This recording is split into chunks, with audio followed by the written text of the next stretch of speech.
Welcome back to the channel. In this video, I'll be talking about how to make $2,000 in 1 week in Seattle.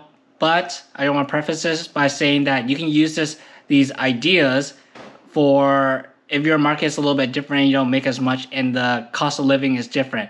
So $2,000 in Seattle can get you 1 month's worth of rent and 4 weeks worth of food, like groceries. And maybe you might only be able to make $1,000 in your market, but your cost of living is a lot less, and so it comes out to be, relatively the same. So go ahead and take a look at these techniques and ideas, and let me know what you think in the comment section down below. The first thing you want to do is to increase the volume, and you can do that by one of two ways. You can increase it by multi-apping, by increasing the number of orders you get per hour. So say, for example, maybe you get 2.5. You can try to use more than one app to get 3 to 4 orders an hour. You can do this by focusing on one app, maybe DoorDash as your main app, and then adding on Uber Eats or Grubhub during the hours that are not as busy, such as between the lunch rush and the dinner rush. And so that will increase your volume orders wise. Something else you can do is increase the volume by hours that you work. For Seattle, when I'm door dashing, I feel like I can hit that $2,000 mark if I just work about 10 hours and 15 minutes. That's usually the amount that gets me to about $285, which times 7, you'll get $2,000. And this is, when I say hours, you can also increase the days too. So you can work 7 days a week, or you can work 12 hours a day. You could think about it and decide for yourself. The next thing you're going to need to be able to do is to physically do repetitive tasks over a long period of time. Whether that means walking to the restaurant, picking up the order, getting in and out of your car, and walking to the door. It might be to their house door, or you have to go into a building and go up several floors to get to their apartment door. So in order to do this, you're going to need to work out regularly. And that's up to you whether you want to just lift weights or do more aerobic exercise like running. But something you absolutely have to incorporate into your workout is the Stairmaster. The Stairmaster is a very common situation you're going to find yourself in, or walking up and down stairs, whether it be because a elevator is broken or you have to go up and down the stairs on the outside of the building in order to get to their floor. So doing the Stairmaster will prepare you for this scenario. Something else is that before you start your shift, you want to stretch. So I stretch before the shift, stretch my legs, stretch my lower body mainly. But even during the shift, I will stretch out when I'm waiting for orders. I'll plan it out in such a way that if I need to stretch out, I'll accept an order from a place that I know will take a long time. For me, it's Taco Bell, or I'll go to a pizza place where I'll get like at least 5 more minutes until the order is ready, and I'll stretch out by my car. So related to this is break management. You want to be able to take breaks as you need it, so pay attention to your body. Like I said before, I take breaks when I need to either stretch, and I will accept orders from places that will take a little bit longer to get the order ready. I also take a break to eat. So what I commonly do is I'll prepare a sandwich type lunch.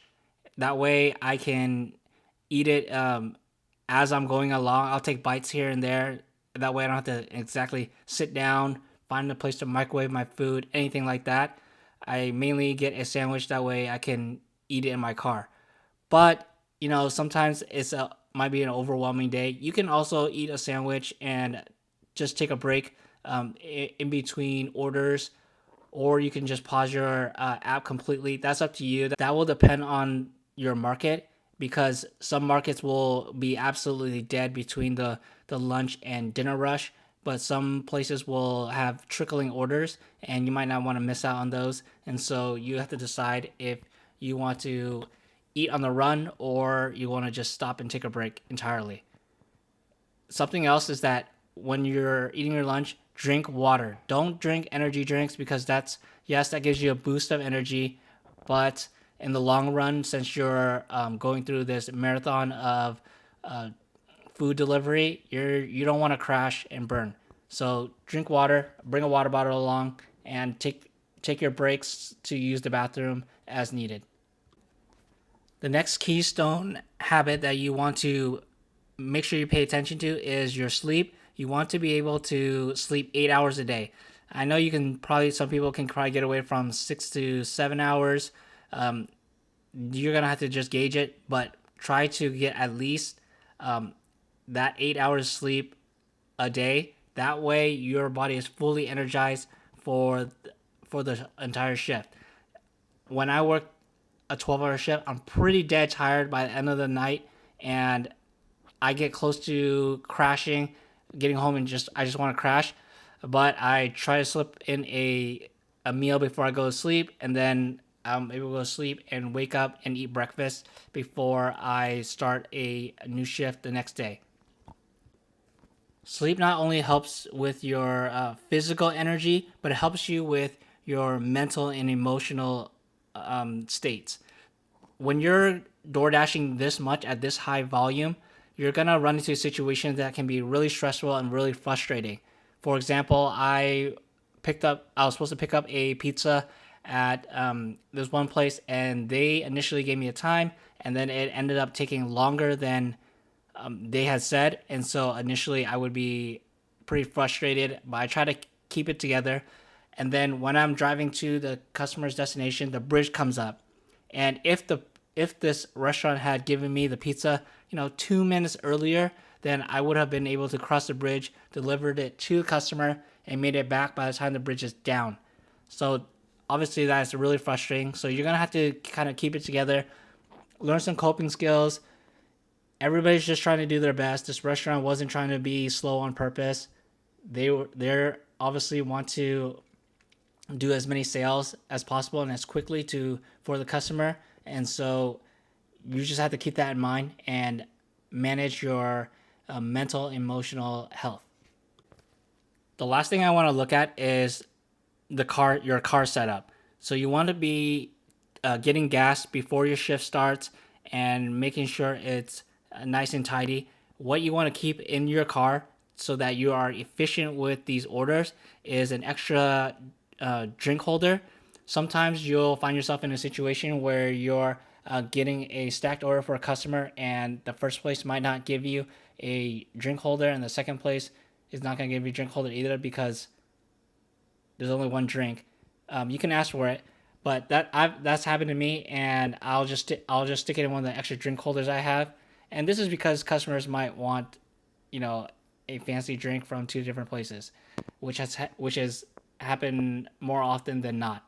Something else that I've never seen anybody else do is to keep a box in their car.